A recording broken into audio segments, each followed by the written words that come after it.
morning, everyone. Thanks for joining us today. Since the museum is closed until June, we wanted to bring the museum to you. This won't be an exhaustive tour of the museum. I'm not going to read every exhibit panel, but what I'm hoping to do is introduce you who have not been here before to the museum, and for those who have been here before, pointing out some areas where we have some new items, places you should look for when you're coming back if you're looking to see new material. So we're going to start off here with our Artifact of the Month case. This was an initiative that started last year, and so we're bringing out items from our archives on a monthly basis and showcasing them here. So the one that we have here is a Reston Times article from October 1966. And you can read the front article here. It's got the Fairfax Hunt featured, as well as down in the bottom left-hand corner talking about how Hunters Woods Village Center might get started soon as well. So when you're coming in here, if you're looking for some new items, check out this case to see what we're offering on a monthly basis. Over here is our kids corner. I'll open up this box here. We've got a lot of blocks in here, puzzle pieces, and so this is an area where for our younger visitors to create their own community using the blocks and puzzle pieces available, hopefully be inspired. We've got TV here. This is where we play our video, so while they watch, they have something to do. And here we even have some Reston themed buildings. This is Reston Elementary. We didn't want to play favorites, so we have Reston Elementary, and that's an item that can be purchased in our shop, as well as some other Reston themed buildings. So we have that. This is a map of Reston. It's a really fantastic map. We're going to be highlighting it in a different video, so keep a lookout for that. Or if we've already posted it, I'll put a link to it below so you can see, but definitely a favorite.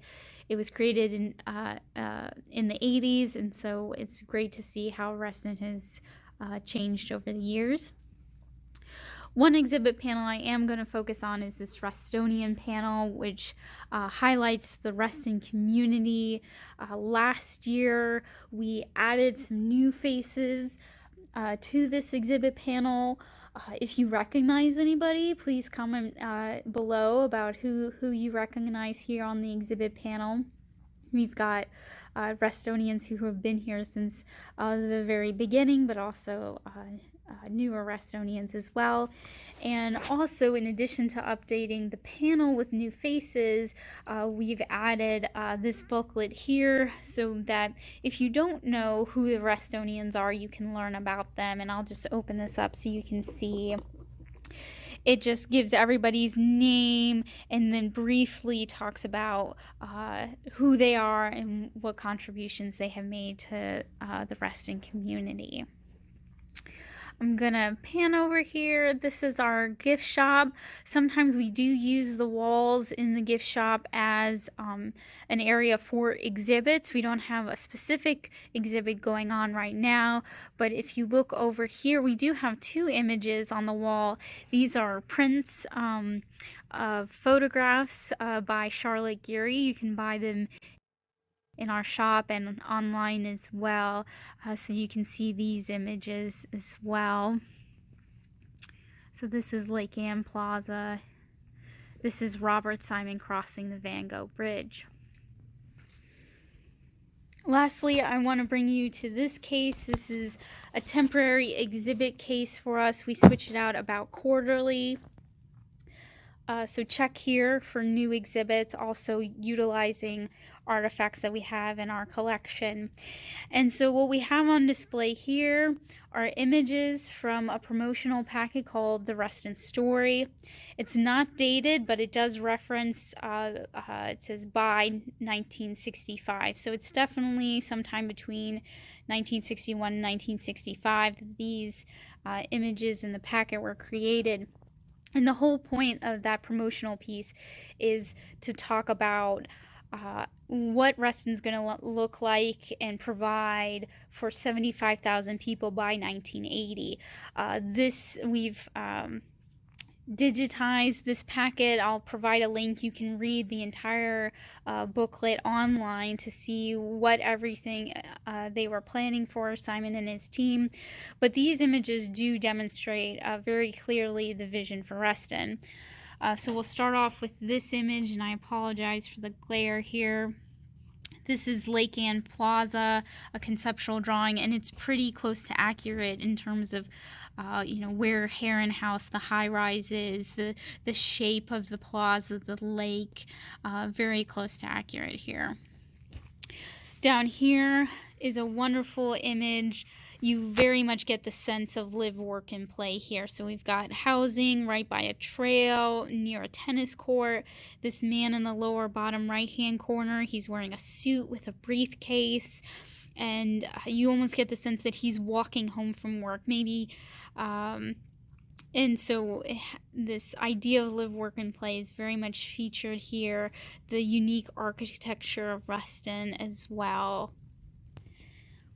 This image is of a stable. There was originally a stable in Reston down in the Hunters Woods area. That's why you have street names such as Colt's Neck. Has this it goes along with this theme of having a stable there. The stable is no longer there today, but again, you also get the sense of how close everything is. The barn is very close to residential housing, so those people who are living there had very close access. So that's, the stable did not look exactly like this. Again, this is a conceptual drawing, but it does give a pretty good idea of what they were envisioning. Another image of Lake Ann Plaza. Lake Ann Plaza was the first village center created, which is why I think there's a bit of a focus there. Again, fairly close to accurate on the design. And what I really love about this piece as well is there's the sailboat. You see sailboats in a lot of older images of Lake Ann Plaza. You don't see too many sailboats today on the waters. I mean, people are definitely taking boats and canoes out, but not so many sailboats. Also, you see here in the window, in the middle there, it says art exhibit. And since Lake Ann was created, there has always been an art gallery at Lake Ann Plaza, not in that location. It's under Heron House. If you've never been there before, I encourage you all to check it out. There has always been an art gallery there, even though it's changed hands over the years, that space over in Heron House. So it's really nice detail that they've included in this drawing, the importance of art in Reston. Here you have an image of a playground, again, very close to housing. There are trails, and even the playground itself is just very artistic. It's not your typical looking playground, and so incorporating that kind of artwork throughout Reston as well in different kinds of ways, not just a gallery, but also in playground equipment. Our last image is this one. Again, you have a lot of nature. There's a trail right beyond this house.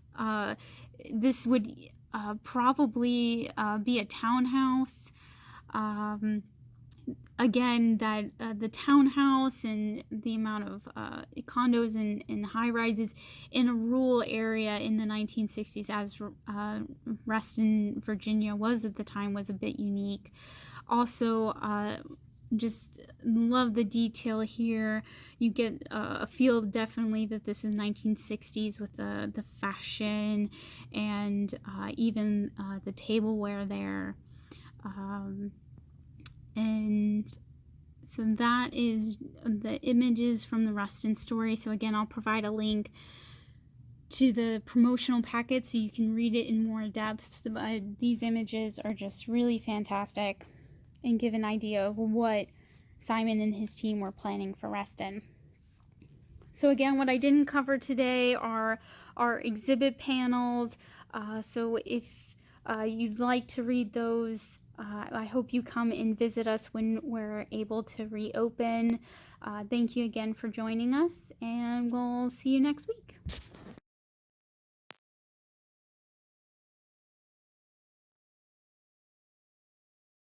We hope you enjoyed today's artifact highlight. Please check out our website, restonmuseum.org, to browse the rest of our collection, view our past publications and programs, and much, much more.